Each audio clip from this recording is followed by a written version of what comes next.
got serious information that we're going to cover. So with that, I'm going to start off with Stephanie Bucko of the Green Party. I am Stephanie Bucko. Everyone likes to start telling their story to get to know me or yourself. So I'm going to explain myself as a first-generation Canadian. My parents came over here when they were young, lived on both separate farms with the family, and come from a long background of farmers. They came to Sarnia, worked at the plants there, and then ended up having me and my sister. We lived, I'm born and raised in Sarnia. Went to Atlanta College for computer programming, also went to alternative energy engineering. I always like to say that's a mouthful.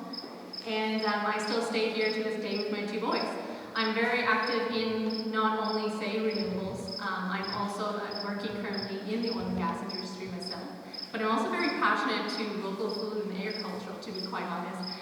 You guys are kind of my pipe dream when I grow old, if I can actually get a farm, to be quite honest. I know it costs a lot, but I own a bunch of chickens in my own backyard. I like to sustain my own vegetables if I can for my home, and then get my produce locally from all of you guys. I find that the agriculture sector is a gem that needs to be capitalized. I want to see you guys grow more, and I most definitely hope that we could help get you there.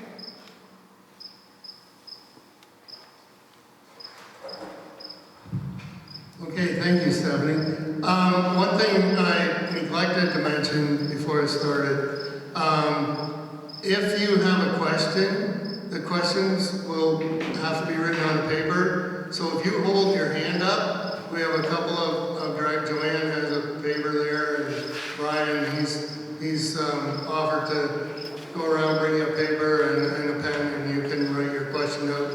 It goes through the table here, and then we go from there. So, okay. So next up is Marilyn Badu, the Conservative Party. Well, thank you and good evening.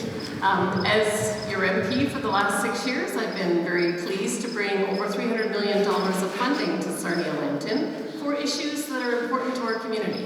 Things like broadband internet, and funding for roads and bridges, and for creating jobs in the bioeconomy and promoting the ag sector, shoreline erosion, Lambton College, numerous other initiatives. During my time in Parliament, I was the critic for science, the chair for status of women, the shadow minister for health, and I was on very numerous committees, the Health Research Caucus, the Parliamentary Rail Caucus, the Aerospace Caucus, and was voted twice the most collegial parliamentarian. Now, my frustration from an agricultural perspective has been that the current government has not addressed the things that clearly people that are farmers and producers have been asking for. They've not done anything about risk management. When we were 60,000 cows backed up because there was no processing capability, there was nothing that was done, and we are still missing that kind of capacity. And that's a great opportunity for growth here in Sarnia-Lambton, because I think people are ag-friendly here, and there's huge export potential, so we're working on that. At the same time, they punished folks by putting a carbon tax on that cost a huge amount of money, and then a clean fuel standard that is going to cost even more. And at the same point, when they're negotiating trade agreements like CETA and the CPTPP, the Europeans in the Pacific Rim could compete here, but we didn't have reciprocity because they didn't address the difference in specifications so that our goods could be accepted there. Same for CUSMA and the supply managed sector, where compensation was promised but not delivered. By comparison, the Conservatives have a plan. If you haven't read the Canada Recovery Plan, go to conservative.ca. We are going to address all of these things. We will see that the farmers get their compensation for the supply management. We will repeal the carbon tax. We will redo the clean fuel standard so that it's not punishing. We will address risk management. And we will work on things like local laboratoires. Rural crime needs to be addressed. Working to make sure that the grocery supply chain isn't punishing to the producers, and that the Canada Grain Board and Grain Commission reflects current needs. We will also work on laborers, because the temporary foreign workers program is not working and people are having a hard time finding workers, especially in the processing industry. So we have a plan to secure the future, and I look for your vote on September 20th. Thank you. Okay, thank you, Marilyn. Next we have, I will draw attention to Darcy there. He's holding that up. How many seconds when you hold that up? For the opening is 30 and 10 for the, so we have a post slowly, which means go fast.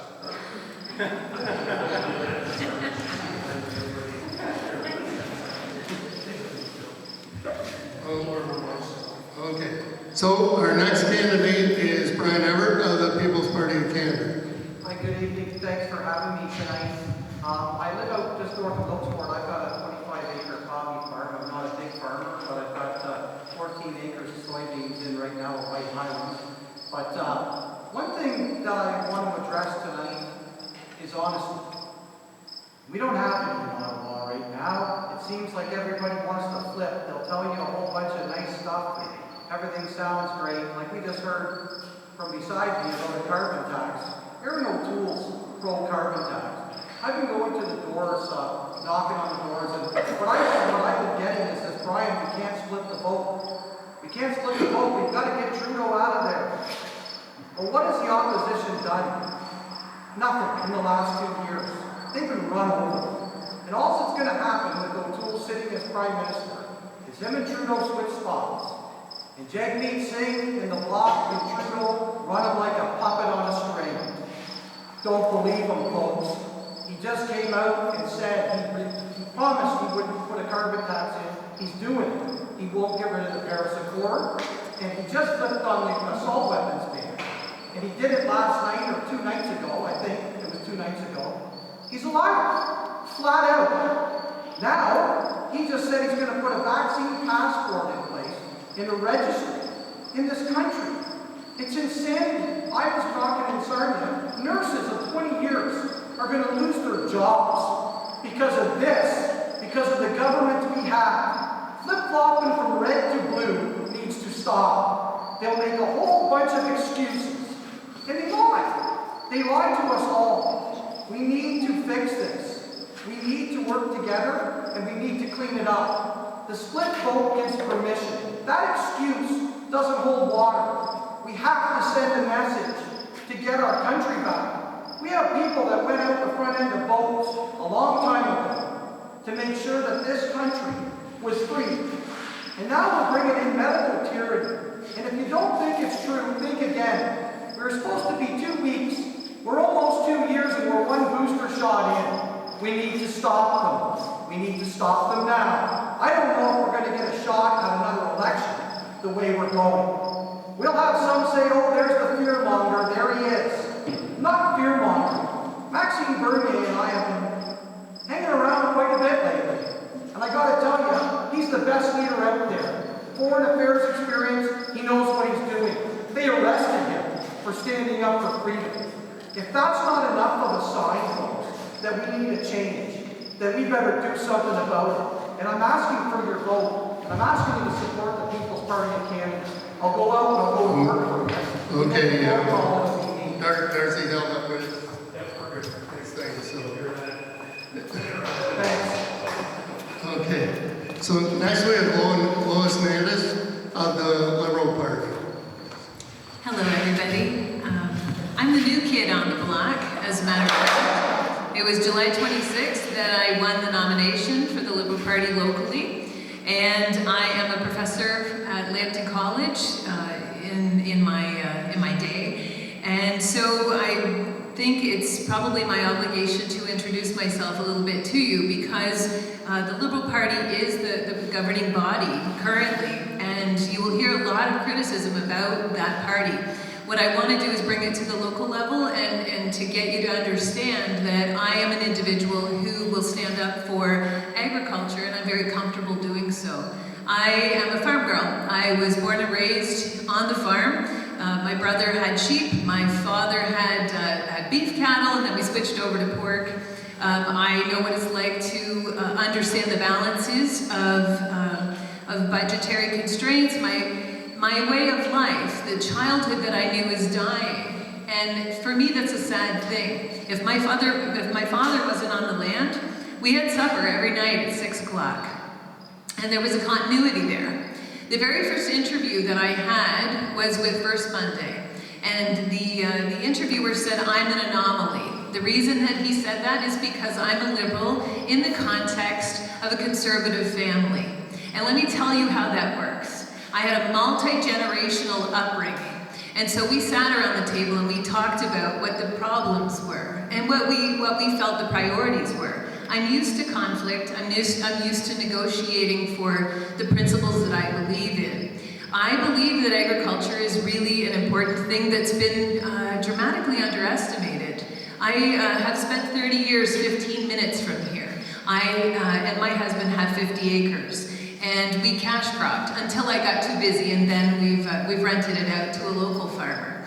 I did my income tax as well, so I know what the subsidies look like. I understand the game and how it's played in order to maximize the ability to survive. I don't want you to survive. I want you to thrive. And there's a lot of things, a lot of potential that we can do together. If we just stop with the animosity and really take a look at what the possibilities are. You are one of the most innovative industries out there.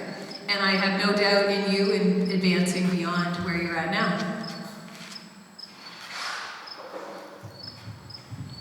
Thank you, Lois. Okay, so next is Adam Kilner from the New Democratic Party. Thank you. You can hear me? All right, beautiful.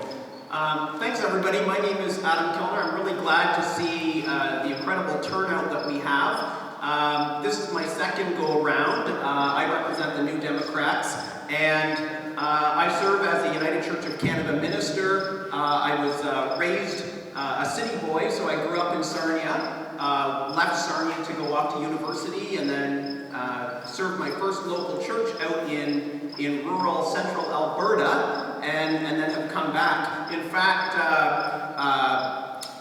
my church in Bentley, Alberta, which is same little town where Stockwell Day led a Pentecostal church in the 1980s, we had a little pig farm right next door, and on Sunday mornings you could smell the manure, and so my congregation members would start telling me, yeah, that was a very shitty sermon. So, we're all very, very close to farming and the agricultural sector. New Democrats are really interested in working collaboratively with you. We would like to focus on localizing our access to food through food hubs. We would like to start having healthy conversations about sequestering carbon. We would like to spend time reinvesting back into the agricultural sector, because right now we know that producers are hurting, and there are a wide variety of issues that you are facing. And day after day I come across articles that seek to make agriculture the enemy. And I know in talking with some of our local producers, they actually want to be part of the solution. I have never had a conversation with a farmer who is anti this, anti that. No, they're saying, no, we believe the science, and we know the role that we're playing in the agricultural sector, and we believe that we have a huge part in the future of Canada. And that just leads me back to our local people need access, and this includes Indigenous communities, access to locally produced food. And so, as New Democrats, we're focusing on those issues and hearing and understanding the particular concerns that you have in Sarnia-Lambton. So thank you very much for being here. It's exciting to see people in person. Thank you, Adam. And at this end, we have Tom Laird, who's from the Christian Heritage Party. So, thank you for having us here tonight. I say us because we're represented here. I heard a quote, "He who controls the food controls the country." So thank you for controlling the food for us and giving us an opportunity. each and every day to go to the grocery store and just see how much plenty there is, and it's because of you. We thank you for that. My career in the farming industry was I worked as a teenager on a horse farm.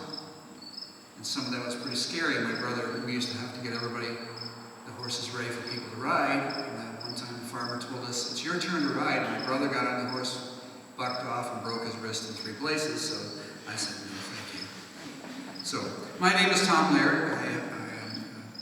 I'm a candidate for the Christian Heritage Party. I've been married for 41 years. I work in the healthcare industry. And that can be the greatest job in the world, and it can be the saddest job in the world. Connecting with people and their families, having to have a level of compassion that you don't think you would normally have, and it's very sad sometimes. Like I said, I've been married for 41 years. We have 4 children. We have 10 grandchildren, and I have been involved in many different aspects of the community, coaching sports, playing in a band, traveling around Sarnia and Lambton, and also as a deacon in our local church. I previously managed a family-run business and worked at Fiberglass Canada as a lab technician for 7 years. It's extremely important for me to stand and be a man of integrity. And that's why I'm running for the CHP, because it is a party of integrity.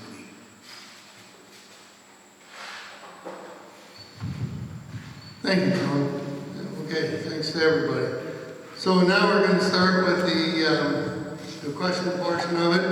I'll remind you again, if you got a question, put your hand up, and Ryan will, there you go. So the first question, and what I'm going to do is just to keep mixing things up. I'll start this one with Marilyn. We'll work this way and then go back. So a minute and a half. Yeah, we tried that last year, and sometimes we had too many. Close calls. Yeah, so we'll figure that the elevator ride is just a little longer. So, okay. So this first question is, how would your party ensure that Sarnia oil refineries could remain operational in the event Line 5 is closed? And how could we feed ourselves if farmers can't plant a crop with a diesel shortage, or if Line 5 shuts down dryers?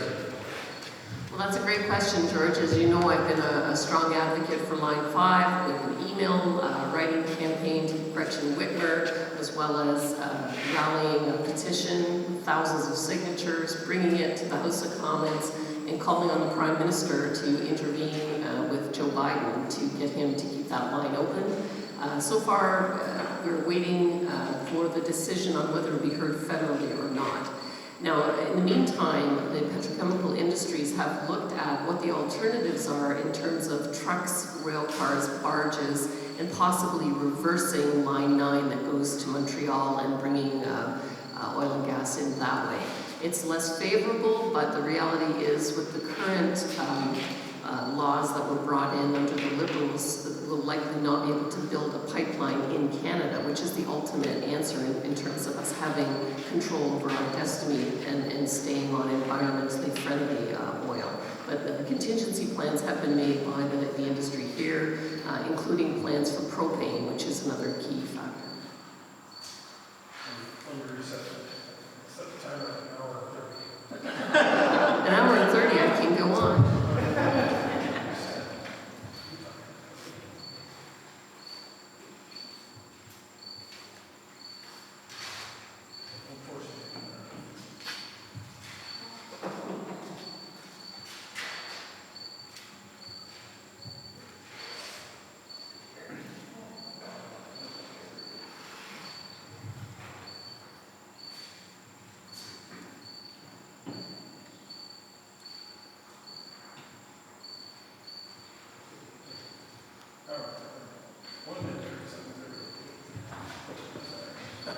You ready to roll, Gary? Okay, Gary's our fearless leader.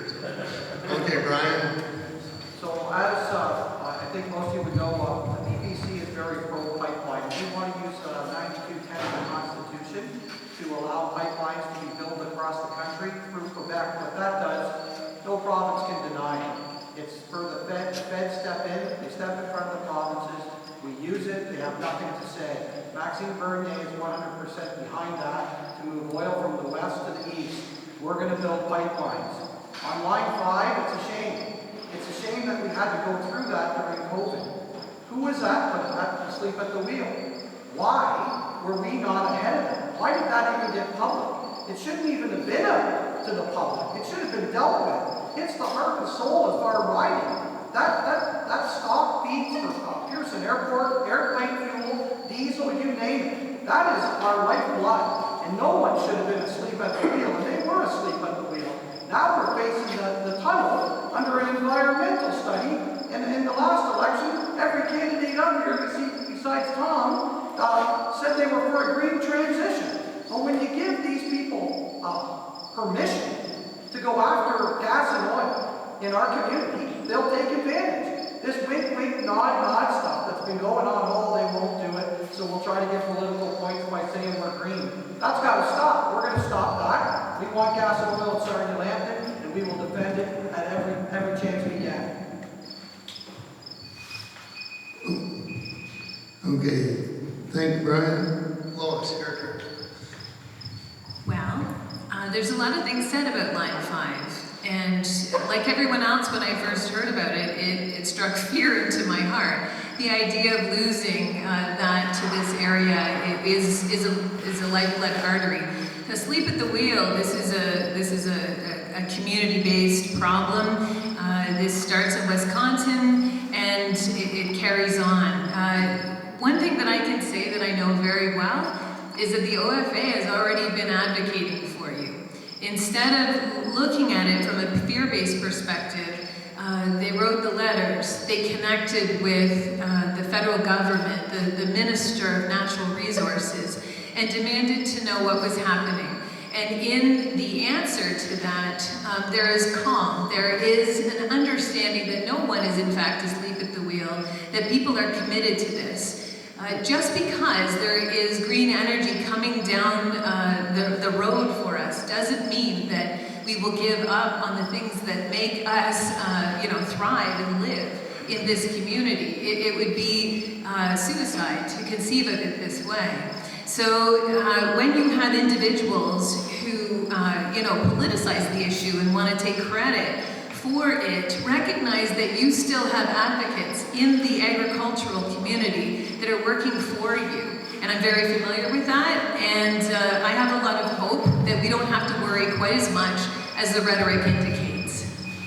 Okay, thank you. Thank you, Lois. Adam, it's your turn. Well, the thing I'm going to say to you tonight is that, as Jagmeet Singh has indicated, Line 5 is an essential resource. It's an essential resource that impacts most of this continent, both in Canada and the United States. It's not an option to close Line 5. And in fact, we will do everything that it takes to make sure it remains open. And when we talk about green transitions, we're not saying tomorrow everything's going to be green and oil and gas jobs are going to be gone. No, we're saying that the world naturally changes and we need to stay ahead of the curve around technology. This goes back to the same thing about when we talk about, you read an article about, methane and its impact on the environment. And at the other side, you also hear farmers talking about carbon sequestration and grazing. And there was a great little report out from the University of Alberta talking about the positive impacts that grazing can have on carbon sequestration, which impacts the whole issue around, one of the ancillary issues around climate change. So I think we need to have, we need to have a full, rich discussion, and I think that the conversation is a little bit more nuanced. But you can bet your top dollar. I will stand behind Line 5. We can't become a ghost town. Thank you, Adam. Okay, Tom, it's your turn. There's no question that Line 5 is important to this city, to our community, to our farming industry. Everything that we have runs on oil. Even the wind farms, the wind turbines have a degree of oil that they need. So obviously line 5 is important. We want to see that come to fruition. However, in the meantime, while we're waiting, we still have Alberta. We still have rail service, which may or may not, depending on your slant, be an expensive way to transport it, but we can still bring oil to this community by way of rail. And by that, we can still institute more jobs in the meantime, making more jobs to make that happen while we are waiting. We are innovative Canadians. We can do what we need to do to make that happen in the meantime while we're waiting. So much has to be done. We don't want Sarnia to be a one-horse town. Okay, thank you, Tom. Stephanie, your turn. Coming from a background of both alternative energy and oil and gas, I am always for anything that proves evidence that it's safe and secure for both the environment and humans. So to be quite honest, as long as the evidence base is behind it, I am all for protecting oil and gas, I guess you could say commodities. Now that being said, too, we do need to understand, as most parties are stating, and as you all know, I'm not going to lie, I am a part of Green Party. We are all towards the green transition. And it's not about leaving any jobs behind or any resources behind. It is a slow progression. So we're here to support the current commodities that are oil and gas, but there will be a slow transition at some point. So we want to prepare everyone in the community by providing subsidies and funding for that slow transition, so you're not caught off guard when it does finally start to dwindle down.